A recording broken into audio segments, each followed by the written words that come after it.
In love, timing is everything. And sometimes it's heartbreakingly wrong. Some BL dramas don't give us love at first sight, they give us love after waiting. After missed chances. After years. These aren't fast-burning romances. These are the stories where love had to survive silence, distance, and time. This is a tribute to the couples who waited, and the moments when, finally, they were ready.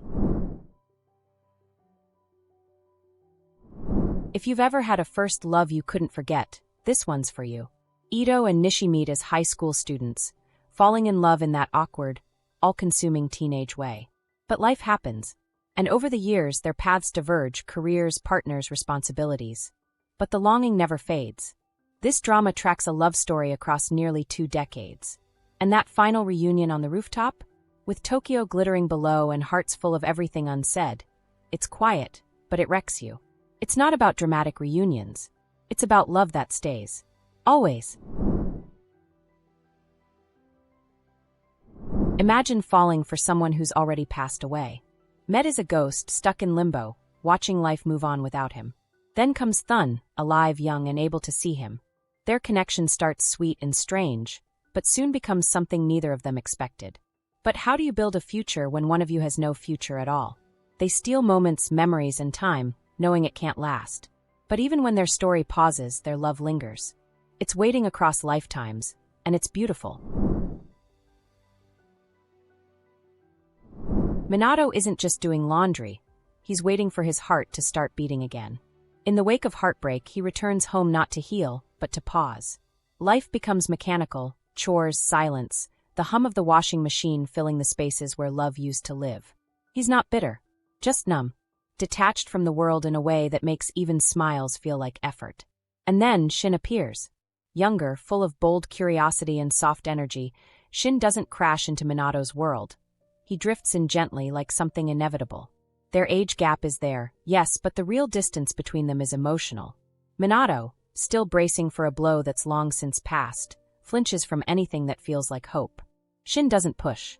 He offers presence, not pressure. It's not a sweeping romance. It's in the small things, folding laundry together, sipping coffee in companionable silence, a hand that lingers a second longer than expected. These quiet moments become signposts, not of passion but of permission.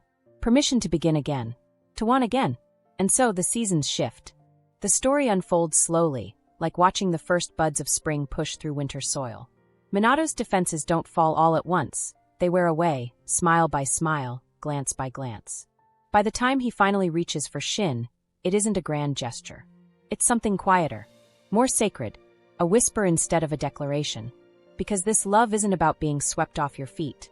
It's about learning to stand again, and realizing someone's been holding your hand the whole time. This is the kind of story that makes you scream. Just confess already. Naju and Tagawa have been working together for years. And every day they dance around a quiet, stable affection. Tagawa has loved Naju silently, respectfully, waiting for him to be ready to see it. The tension is unbearable, and then cathartic. There's no explosion, no chase, just a slow realization that maybe the person you were meant for has been right beside you all along. Years of waiting, and one cupcake outing at a time, love finds its way. Enemies to lovers? Try criminals and cops. With years of emotional buildup. Tang Yi, a stoic mafia boss, hides his heart behind power and silence. Xiao Fei, a passionate cop, starts by chasing him, but slowly their cat and mouse becomes something deeper. The layers peel back slowly. Years of grief, betrayal, and longing come to the surface. Their love isn't soft. It's sharp. It's dangerous. It takes time to earn trust, and even longer to act on it. By the time they do, it feels like a reward for years of holding back. Love here is like a gentle river. Quiet, but always flowing.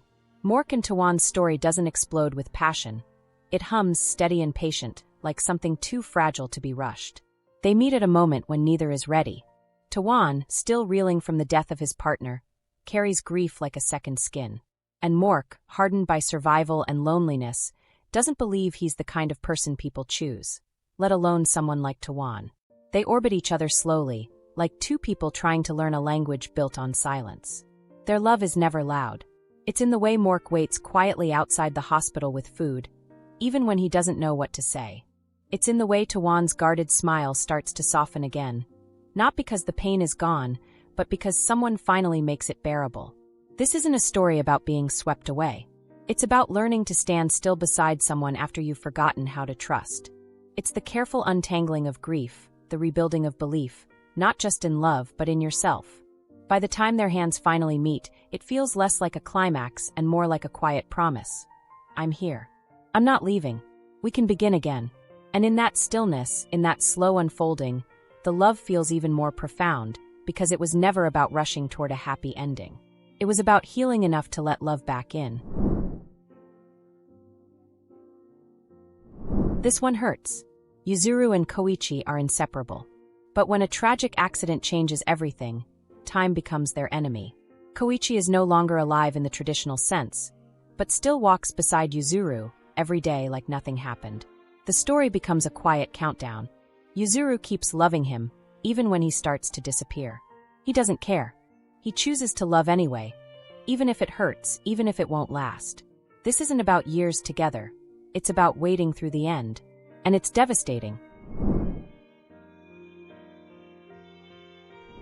Some stories aren't about waiting for someone else. They're about waiting to love yourself enough to accept love. Saiwon is wrapped in insecurity, haunted by years of trying to be perfect. When Dawn, seemingly flawless, enters his world, Saiwon spirals. But Dawn is patient. He waits, not just for love to be returned, but for Saiwon to be ready. The emotional waiting here isn't romantic in the usual way, but it's deeply moving, because sometimes the bravest love is the one that doesn't pressure, just stays. Not all love is instant. Sometimes it takes years. But what makes these dramas unforgettable is that they never rush it. They let the pain breathe. They let the healing happen. And when the love finally arrives, it means something. Because real love, it waits. Which couple's story stayed with you the longest? Tell us below, and don't forget to subscribe for more BL deep dives, because some stories are worth waiting for.